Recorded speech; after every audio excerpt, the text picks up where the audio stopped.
C'est une très vieille histoire que nous allons vous raconter. Elle remonte à plus de 3 600 000 années. C'est notre histoire de famille. À l'aube du 3e millénaire, nous avons entrepris de vous la rapporter sans interruption de la préhistoire à l'histoire, dans l'ordre chronologique des découvertes, telles que vous ne l'avez jamais vu ou entendu. C'est le roman de l'homme.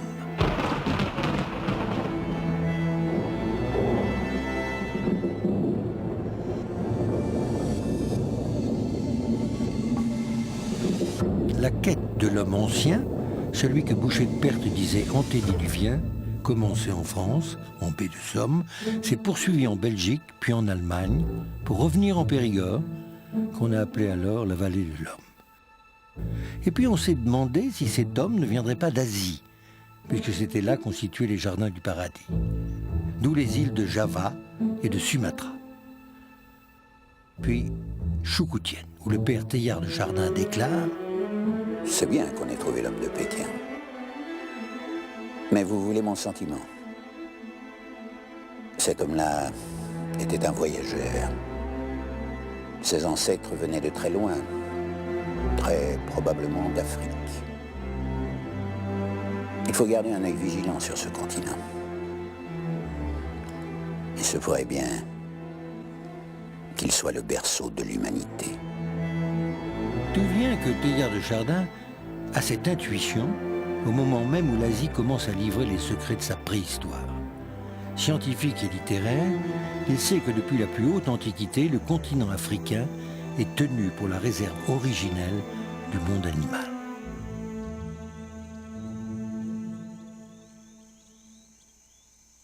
« 145 ans avant notre ère, un historien et officier grec, Polybe, ont tracé déjà un portrait saisissant.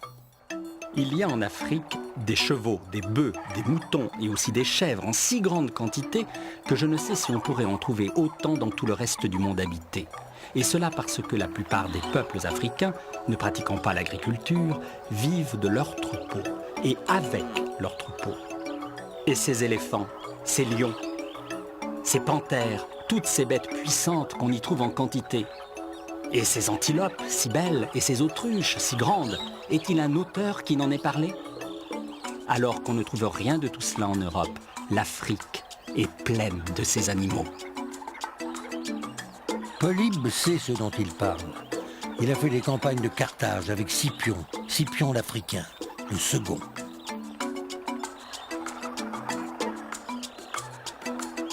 En abordant le continent des bêtes sauvages et nombreuses, on entre dans une autre vision du monde préhistorique. Edmond Haraucourt en trace un portrait effroyable dans Daha ou le premier homme. Il n'y a pas d'autre destinée, écrit-il, que de tomber tôt ou tard sous la dent du plus fort. Mourir ne constitue que l'accident définitif d'être ingurgité par autrui. La mort naturelle n'existe pas. La mort violente est la seule qu'on connaisse. Tous finiront par cette tombe, un ventre, tous le savent, et personne ne s'en indigne.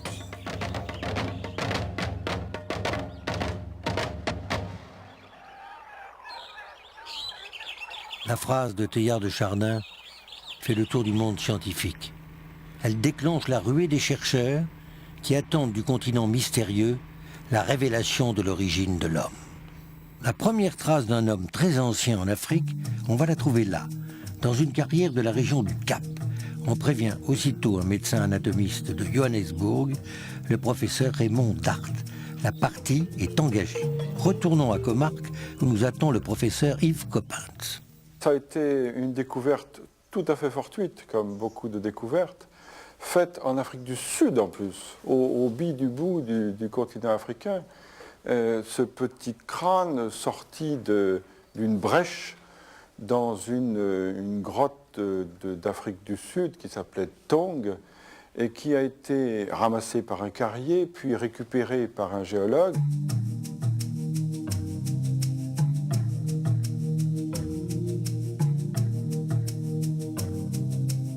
Du même coup, c'est le lever de rideau de la préhistoire sur la vieille terre chaude et vibrante.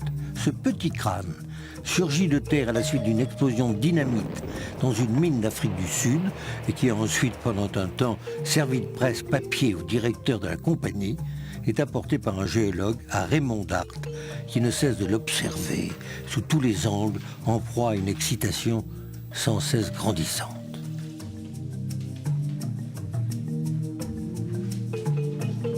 Ce petit crâne ne peut pas ne pas rappeler à Raymond Dart son confrère hollandais Eugène Dubois, qui à Java avait baptisé sa première découverte Pithecanthrope, l'homme-singe. Et du même coup, la preuve est administrée que le jésuite français ne s'était pas trompé en désignant l'Afrique comme le berceau probable de l'humanité. Quel nom scientifique donner à l'enfant de Tang?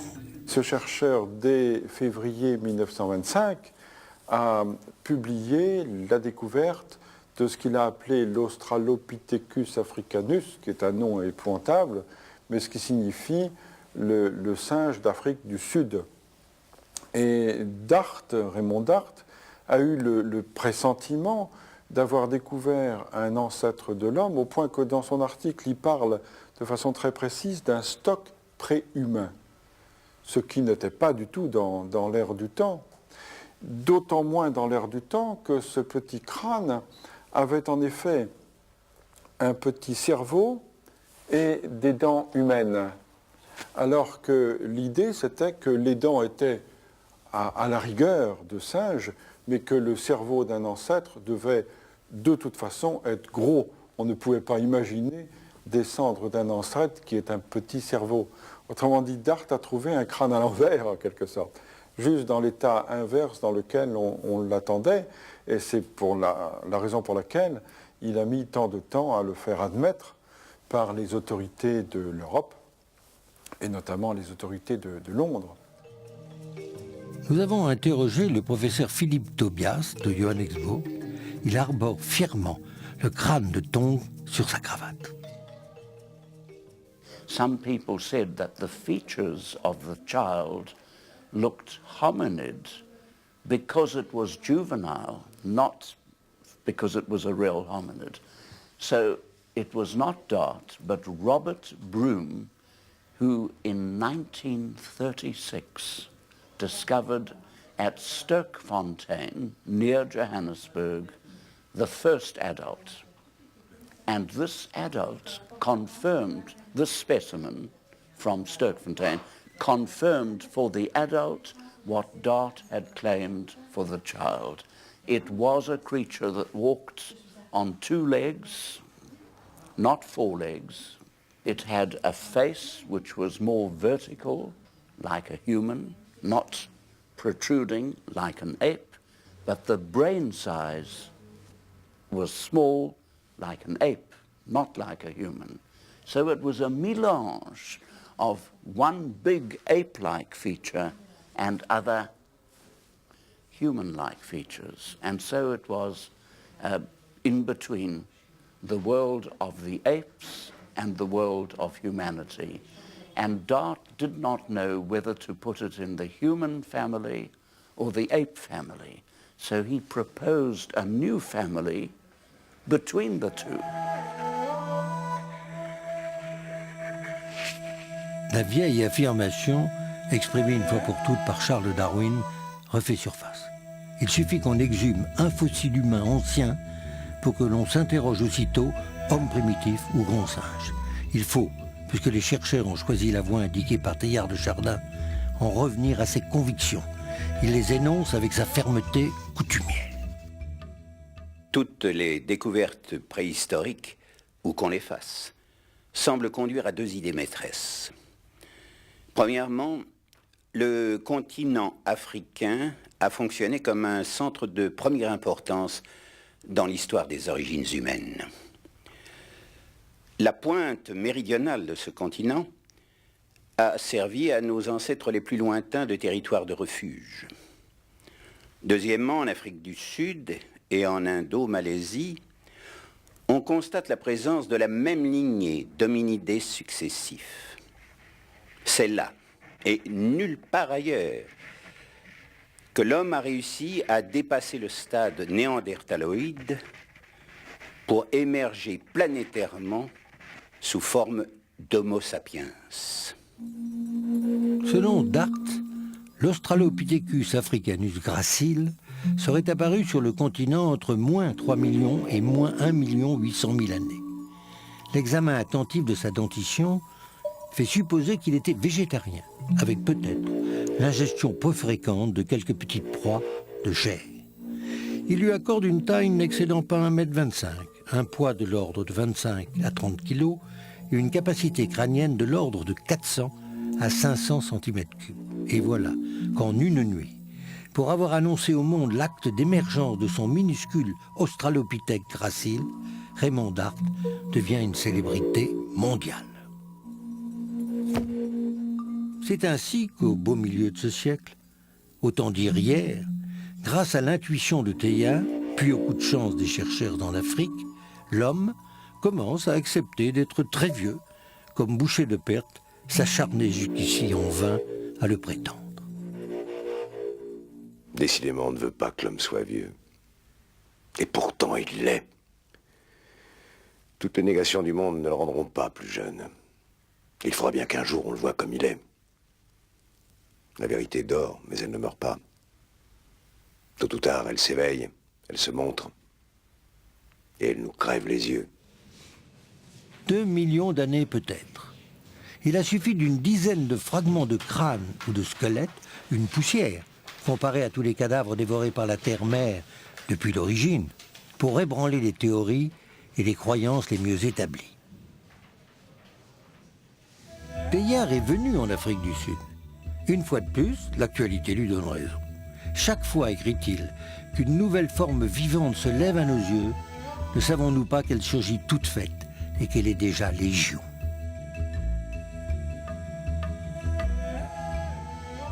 I had the great privilege to work closely with these two most distinguished figures, the inspirational Dart and the excellent paleontologist Broom. And there was a third person in my life, Leakey, Louis Leakey de Nairobi. Le préhistorien d'Afrique du Sud prononce le nom de Leakey comme il le ferait pour un grand maréchal victorieux. Dans les années 30, l'homme, sa femme et plus tard leur fils formeront une trinité hors de pair. C'est le plus ancien des hommes apparus sur cette planète qu'il serait fier de faire sortir de terre. Et c'est la gorge d'Olduvai, explorée dès 1911 par un entomologiste allemand, qui va permettre à la famille Leakey d'aborder leur grande aventure. En 1935, ils ont trouvé le premier élément humain fossile de cette gorge d'Olduvai.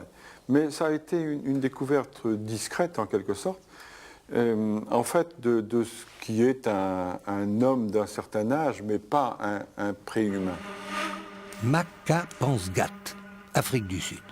Plus de 20 ans après la découverte de l'enfant de Tongue, Raymond Dart, infatigable, poursuit et prolonge ses recherches. En 1948, il met à jour un fragment de squelette qu'il baptise aussitôt Australopithèque Prométhée. Il s'est tout seul convaincu, et bien à tort, que sa nouvelle découverte aurait, il y a des centaines de millions d'années, 1 million peut-être, appris à dérober et à domestiquer le feu. Pris à son propre jeu, il se met publiquement à délirer à propos d'un tibia de girafe. Here is a bone tool made out of the knuckle bone of a giraffe. And you can see how it's been cut with an axe, a primitive axe, in order to give it its shaft, and it could be used as a remarkable dagger and even as a more formidable club, like that.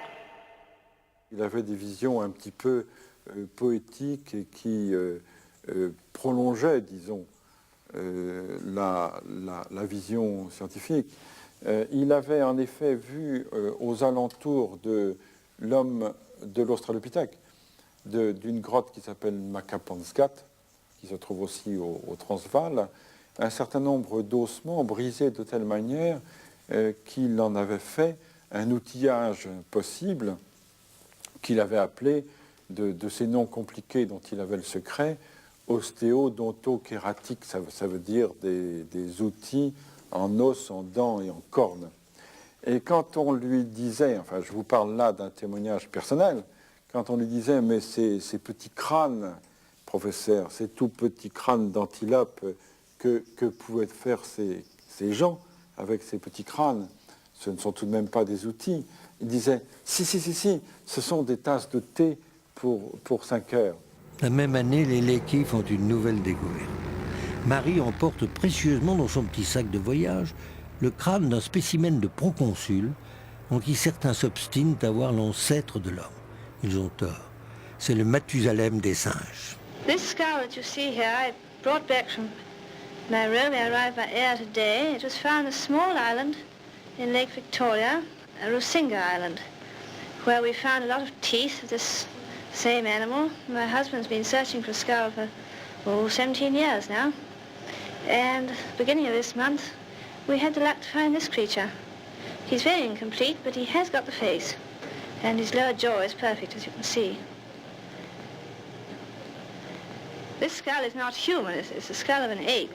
But the interesting thing is that it's very old. It's roughly between 20 and 25 million years old. It belongs to what we call the Lower Miocene.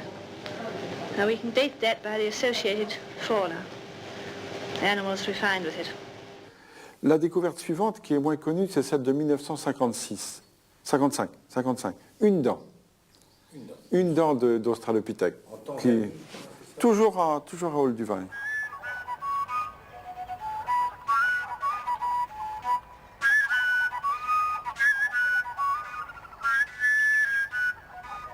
Toutes ces découvertes semblent avoir accru l'ardeur des chercheurs.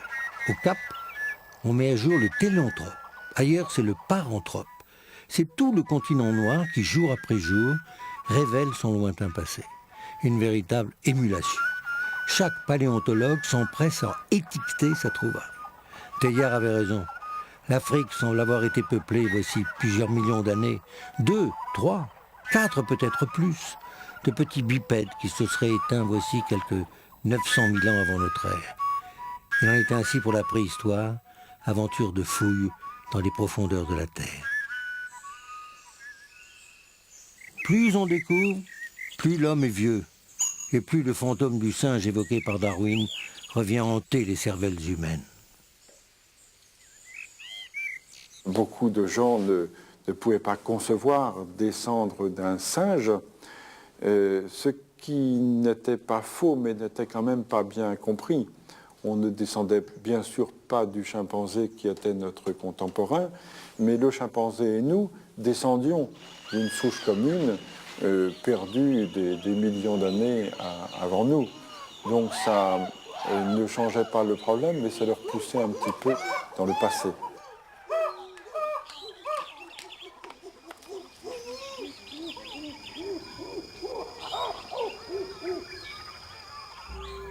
Le 17 juillet 1959, Louis, Marie et leur fils Richard vont faire du site d'Olduvai le haut lieu de la préhistoire africaine. C'est là que Richard met à jour une calotte crânienne. Il pense que ce n'est pas celle d'un singe, mais plutôt celle d'un hominidé. Marie le rejoint, elle partage son sentiment, avec toujours ce même doute. On est tenté de voir dans chaque découverte ce qu'on cherche, et la déception est souvent si cruelle. Mais cette fois, ils sont certains de l'importance de cette découverte. Il ne leur reste plus qu'à la baptiser.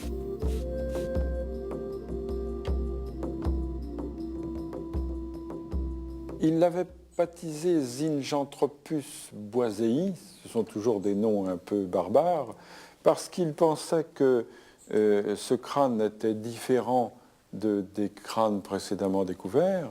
Zinjanthrope, anthropus, c'est l'homme. Zinj, c'est le nom ancien de l'Afrique orientale, ancien à une échelle historique. Hein.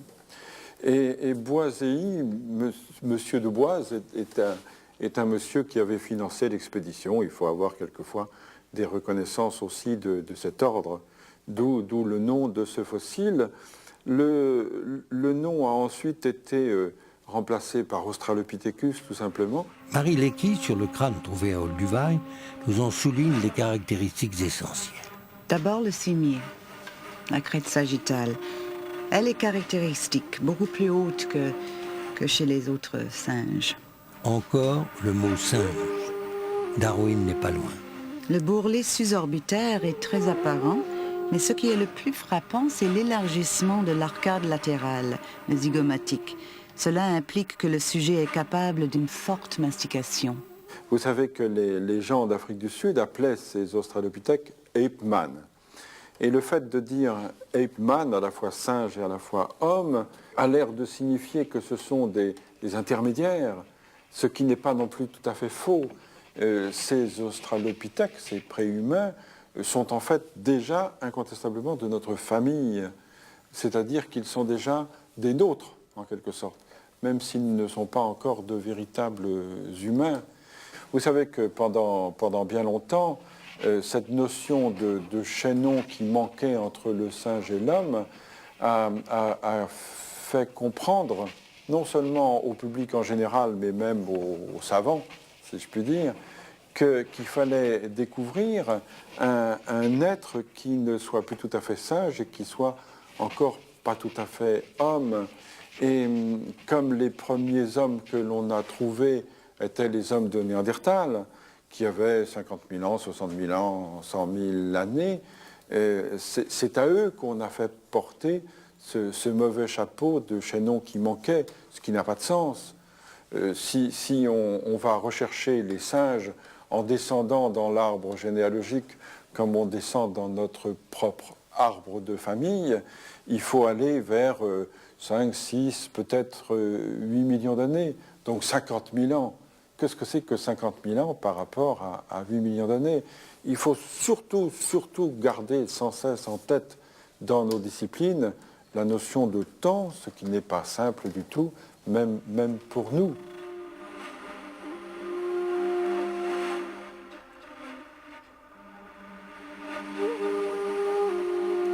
Quel âge a le zinjanthrope, l'homme de la vieille Afrique?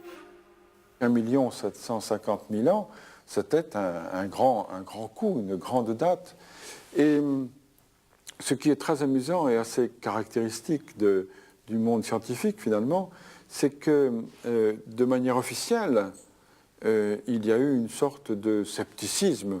On a dit, la datation est peut-être bonne, mais ça ne doit pas être la datation du crâne. Et officieusement, tout le monde a bien compris que ça pouvait être la datation du crâne, donc il fallait s'en préoccuper.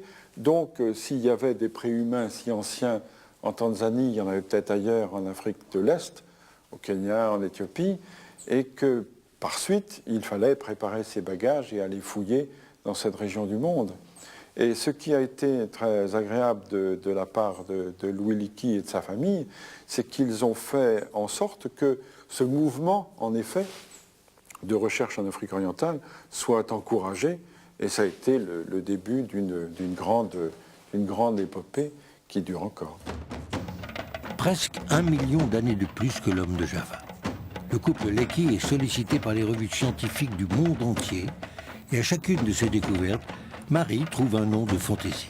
Celle-ci s'appellera Georges, cet autre Cendrillon.